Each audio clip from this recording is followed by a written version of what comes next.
It'll be back with you, Mr. Vaughn. There's talk among Georgia Republicans that a Religious Freedom Restoration Act will be a large topic of conversation at the state capitol this session. What is your stance on this issue, and also in how it pertains to your vote? Well, I have to confess, as much as anything, that I am a Supreme Court of the United States nerd. I think, if my research is right, if I win, I'll be the only member of the Georgia General Assembly who's also a member of the U.S. Supreme Court Bar. But the case in last year's court that I watched the closest was the Masterpiece Cake Shop case that involved Colorado's bringing the charges against the gentleman for exercising his religious conscience.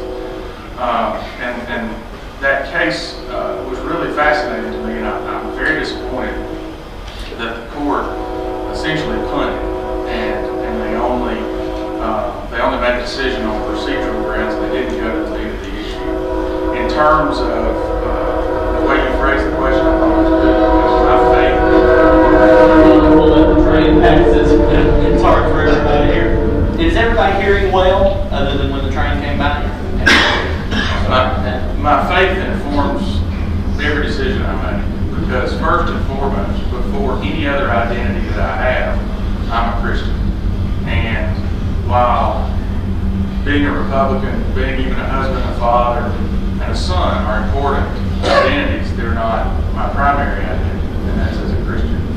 But I do believe certainly people who need the protection, especially our pastors, need the protection of not being forced to do things and perform ceremonies that are at odds with their beliefs.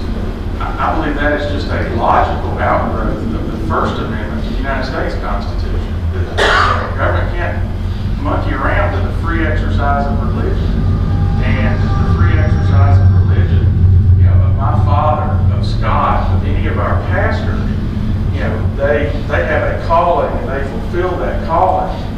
But certainly we can't ask them to have to do something. But I think it also aligns with our business people. The Masterpiece Cake Shop, I thought, was a wonderful example. He didn't say to the couple, "You can't buy any cake from me." He said, "I'm not going to make you a custom cake, because that custom cake is my talent and my talents that are given to me by God, and I believe that we need to. I can't do that in good conscience." And so I think that's the protection we need to give, is that we need to protect people from having to violate their own conscience. Yeah, just tagging on at the end there, but Jason just said, the Supreme Court's already answered that question. Unfortunately for the bakers, they had to wait a long time to get that answer. As Jason, I'm a Christian, but our country and the Constitution is based on freedom of religion, so it's pretty much already there.